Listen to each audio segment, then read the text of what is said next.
Bismillahirrahmanirrahim. My name is Dr. Ibrahim Shah, Assistant Professor at Air University, Department of Mechatronics Engineering. Today, the topic of this seminar is role of microfluidics and mechatronics and biomedical engineering applications. Definitely, majority of this seminar members will maybe not familiar with the microfluidics basics and its concept, and then we'll possibly study some applications, and I will show some articles that how microfluidics approach can be applied or can be applied in the mechatronics engineering and biomedical engineering for different applications or different real-time problems. So first of all, I welcome all of you to this seminar. Thank you for joining us for this one-day seminar. Title I have already explained. This is the seminar overview. We will explore how microfluidics can be integrated with the mechanical, electronic, and software systems. Then understand the impact of miniaturization and compact system designs. Uh, Definitely, when we are talking about micro and nanoscale devices, so these are small sizes devices that may be very compact, and we are converting from macro scale to micro scale and nanoscale. So that is possible only through uh, integration of different sensors that will be related to biosensors and some mechanical sensor, pressure sensor, temperature sensors, and also we will need some software work like we have to do the simulation, we have to do the coding by using MATLAB code along with the console software or some other softwares. So such kind of integration multidisciplinary objectives to perform some specific task is called ministerizations.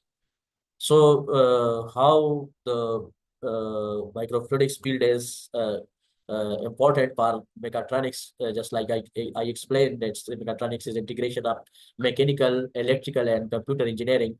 So, all these we will use the concept of microfluidics and all these things to make it compact and then use it for different applications. After that, we will also learn some microfluidics that is transforming to the biomedical and mechatronics applications. And definitely, we will talk about the macro to micro and nanoscale design thinking so that you can also implement the same concept in your own research or in your own industrial level project. About me, as I mentioned, I'm working as assistant professor in Air University. My PhD is from South Korea in 2019, MS from NUST in 2016, and related microfluidics. I have 10 years experience related to the experimental work and also majority of cases to the simulation based on console. So I have reviewed about 200 plus papers for different international level journals, and until now I have 950 citations. I am also reviewer of 30 plus journals. So that is about me. At BS level, I was awarded gold medal certificate. And in 2018, I presented my work in the Malaysia conference, and I was awarded best research certificate. So this is very just a short introduction to me. Uh, and how about the role of microfluidics and mechatronics, and then microfluidics role and biomedical engineering, and how then we can intersect, we can integrate both to the mechatronics and biomedical. These three slides we will cover in detail. But before I will move to these topics, let's discuss some basics related to the microfluidics so that you have some background related to it. Basic principles and microfluidics. The word micro means at micro level, and at least one dimension of the device will be at micro level, unless we cannot say that this is micro device.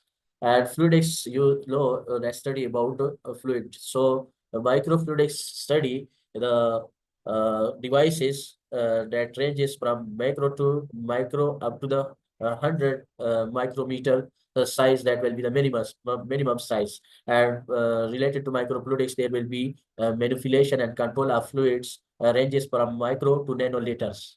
So that is the basic definition of microfluidics. And idea behind microfluidics and microfluidics approaches is to make the objects very smaller in size. Just like if I quote some examples, and, uh, and past there were many devices related to the testing of patients that were at macro scale. Usually we visit the hospital and we have to check up there. But nowadays you can see, if I quote a very simple example, just like sugar testing device that is very compact in size. I have also shown in my detailed documents related to the seminar. You have already seen that.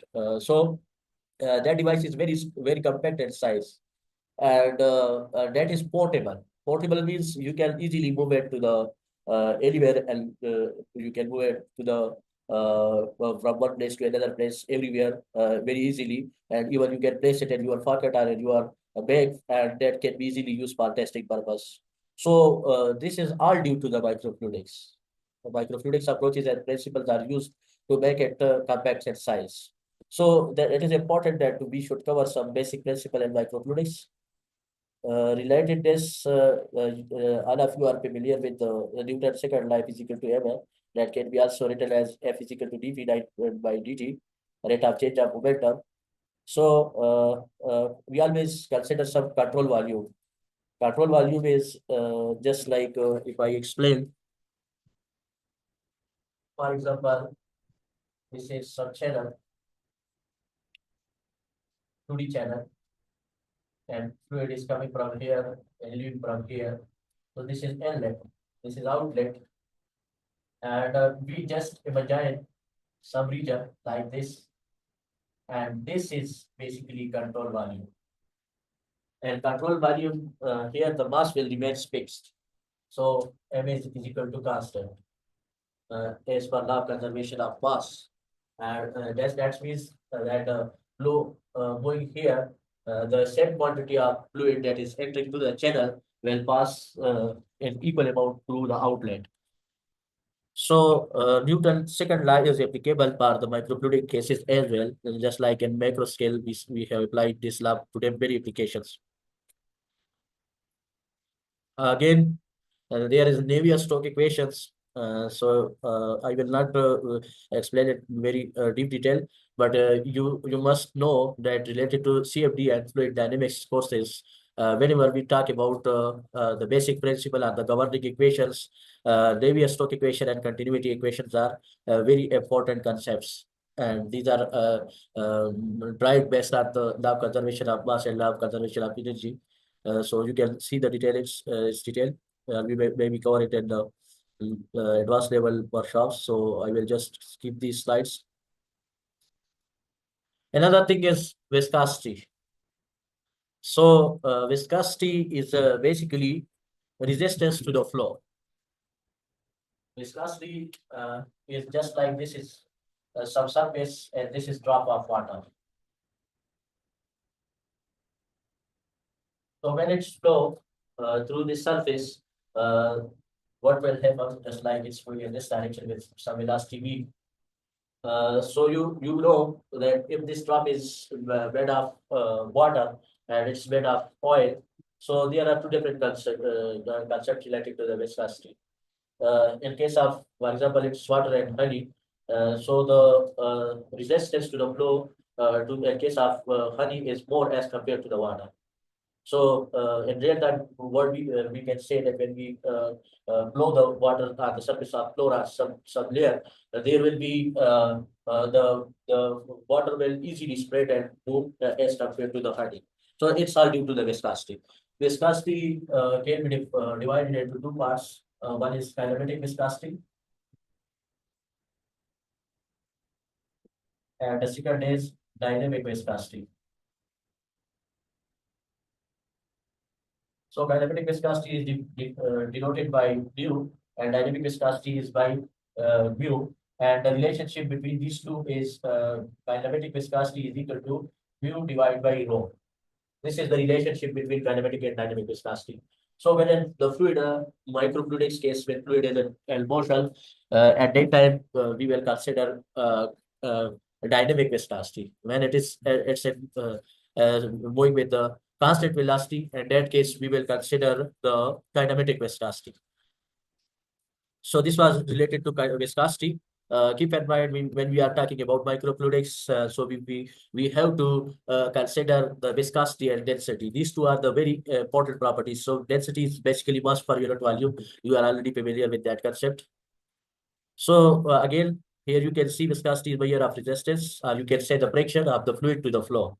This scale be determined by flow rate, so Q is equal to AV, and N is the basically the symbol or different symbol you can use. Majority of cases it's nu and mu, but sometimes you can also use different symbols, just like it is mentioned here. The unit of viscosity is Phys. So fluids and gases are very different. Fluids becomes less viscous as temperature increases. Gases become more viscous as the temperature increases. Hence means the viscosity is dependent on the temperature.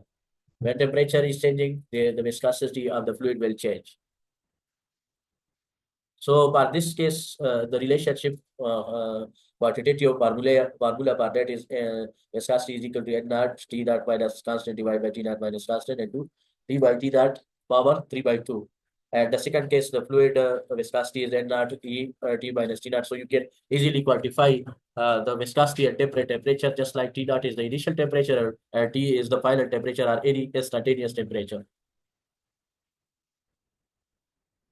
About interfaces and surface tension, interface is basically the layer between fluid, between two layers of the fluid, or in case of FSI, just like if I quote some example. Yesterday, I also cleared some innovation on my lintels, so you can also see that. I will just quote the same example. For example, this is channel, and this is some obstacle here, and fluid is coming from here and out from here.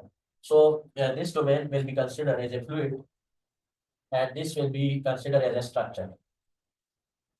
This is fluid, and the second one is structure. Such kind of problem we can solve by FSI. So FSI stands for fluid structure interaction. So fluid structure interaction is a very interesting field. Its application is in pump. Micro pumps. What is the purpose of pump? Anyone of you? Pump का काम क्या होता है? Pressure. किसी भी fluid को pressure से आगे. And any mechanical circuit is capability or its functionality is to circulate the flow.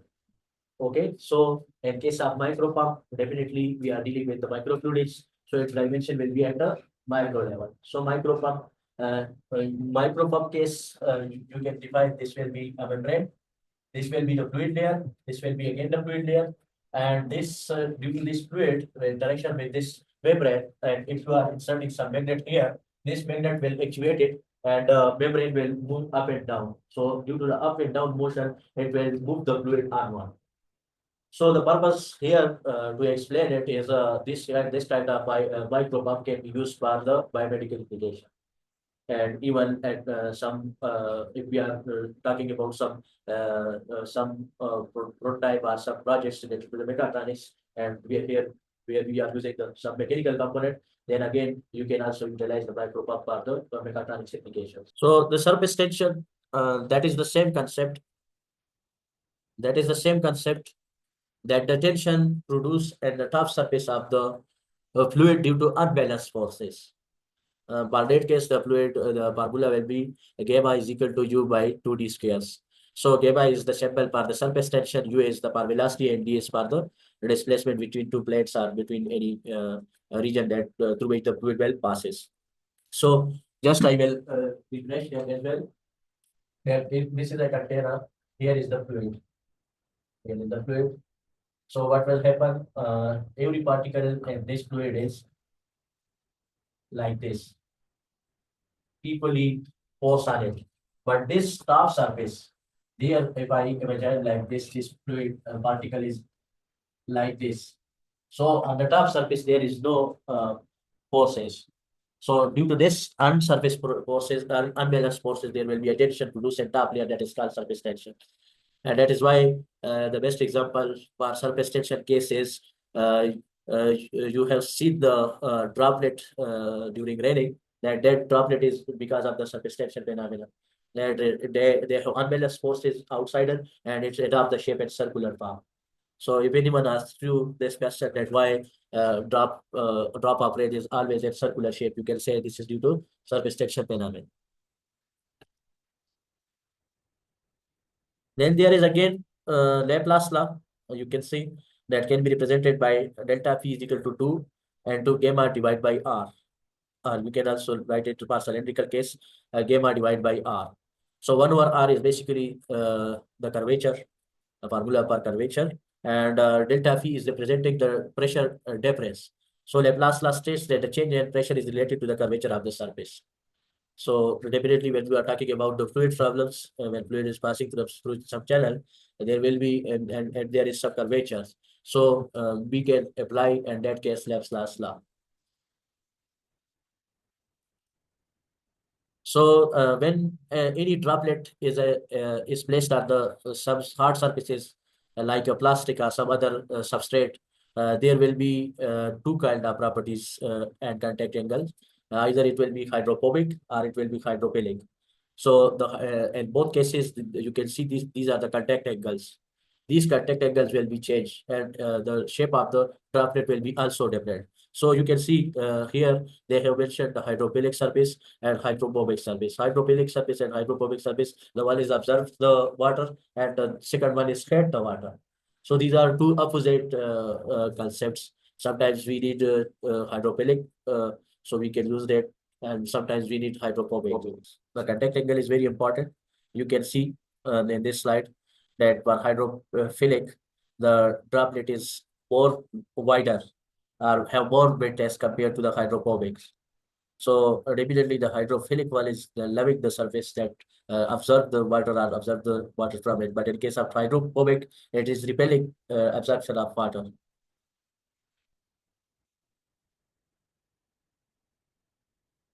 So depend on the contact angle, there are different research. You can see if the angle is less than 90, if angle is greater than 90, we can even make the hydrophobic surface hydrophilic, and we can also convert the hydrophilic to hydrophobic by making some treatment with different chemicals. So that is also easy. Uh, Regarding the surface tension, on the droplet case, you can see there is a droplet having a diameter of 2r, and there is pressure difference of delta P. So the gamma, that is the surface tension, in that case, the forces will be according to the Newton law or the second equation you know already, P is equal to F by A. So we can easily write F is equal to PA, and then delta P, that is the change in pressure, and A is the circumference of this circle. Okay, so that is A are the circle area. So that is pi r square. Pi r square means this is bar 2 pi r means bar the circumference of this circle, because this delta phi is due to the force, and that force is perpendicular here. Pascal was a scientist. He introduced the relationship between these three terms. So P is equal to F by N, and F is equal to Pn. So basically, if you are talking about delta phi, so it will be delta F is equal to delta P into A, and delta P into 2 pi r. 2 pi r will be the circumference, the circumference of this circle. That is, force is perpendicular to this area. So this is 2 pi r is due to the circumference. So the pressure is a kind of normal stress. Keep in mind the pressure is also a kind of normal stress that is perpendicular to object. In case of this cylinder, if this is composed of gases or fluid, what will happen? The fluid will perpendicularly apply the forces on the one of the cylinders. So you must be familiar with that concepts. Then there is capillary action. In case of capillary action, we know that Some fluids produces adhesion and some fluids produces cohesion. So due to cohesion and adhesion forces, the top surface of the fluid will be different. When you put some water in the container, the top surface will have different shape. For example, in case of water, it will be just straight surface, but in case of mercury, there will be some curvature. So that is due to the different nature of the fluid, and also due to the capillary action. So the capillary action is basically when fluid is moved from the मेरे ख्याल से time हो गया है उसका कितना time रह गया अभी 9 मिनट हो रहे हैं सो मैसेज नहीं आया मुझे आ गया so that is related to the capillary action that when you move the fluid to the channel or a pipe what will happen the meniscus shape will be produced due to the adhesion and cohesion of the fluid with the walls. So surface tension is also important properties in case of the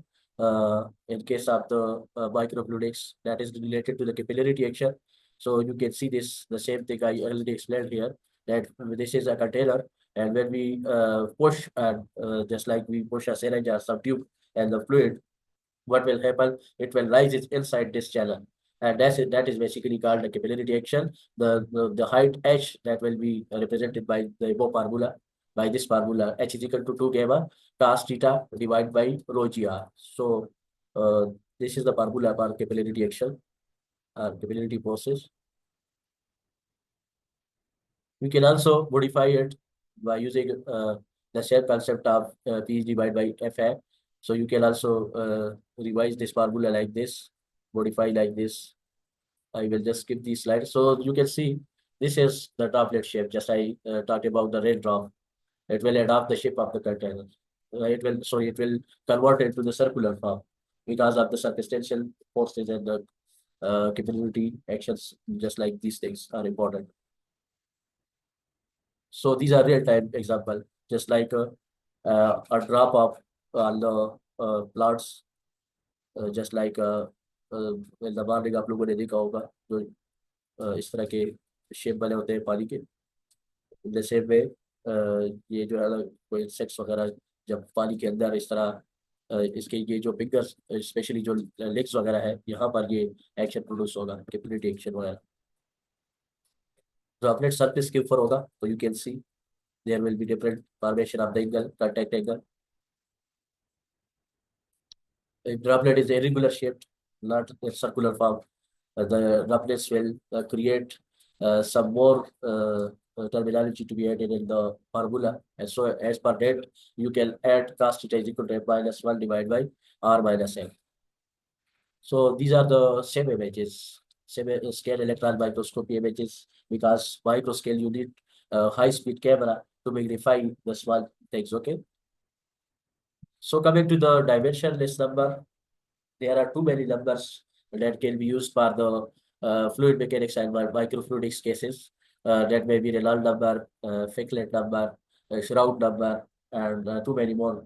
But especially in the fluid case, Reynolds number is very important. For the heat transfer case, Ficklet number is very compulsory. So Reynolds number is basically viscous forces divided by inertial forces, and it can be easily formulated by this way that Re is equal to rho Bn. So this concept is a little bit very important. I will go a little bit here. Yeah.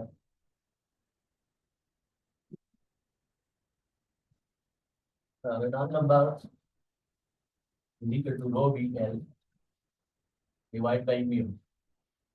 As I explained, that we can also write in rho L mu divided by mu.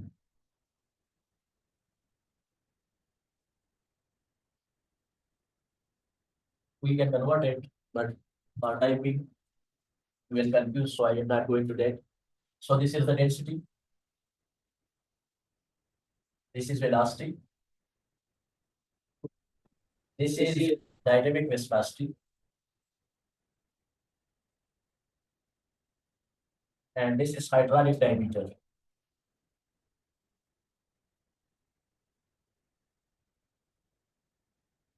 These are different And what about the Reynolds number? Reynolds number, that was the concept introduced by Reynolds scientists. You can see his picture on the slide. And Reynolds number can be used for distinguishing the flow. The flow may be laminar, it may be laminar, transient, and turbulent. So we can imagine, we can test these concept by two ways. Either experimentally, there is a Reynolds apparatus, and you can see that easily when you passes the fluid through the fires with different velocity, and you add some ink, which is some color. So if there is straight lines of layers, that means the flow is laminar. If there is some backflow or some vertices generation, then it means this is transient flow. But in case of turbulent flow, there will be more vortices generation and backflow. So experimentally, you can easily do it. How about the calculations? We can easily decide by this formula. What will be the range? What will be the range for the Reynolds number? For this case, if the Reynolds number is less than 2300, for this case, if Reynolds number is between 2300 to 4000, in this case, if Reynolds number is greater than 4000, so the flow will be turbulent. So keep in mind, just we have 1 minute or 2 minutes.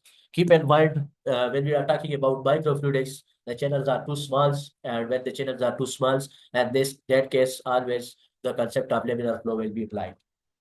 So, to ensure that our flow is laminar or turbulent, we can easily use this formula and put the values, and then we can select the physics accordingly. Because for the laminar flow, the physics is different. For turbulent flow, the physics is different. For laminar flow, so again there are for particle flow, for single phase, for two phase, different. But for turbulent flow, there are range models and some other models. Some of the models are still in development and research phase.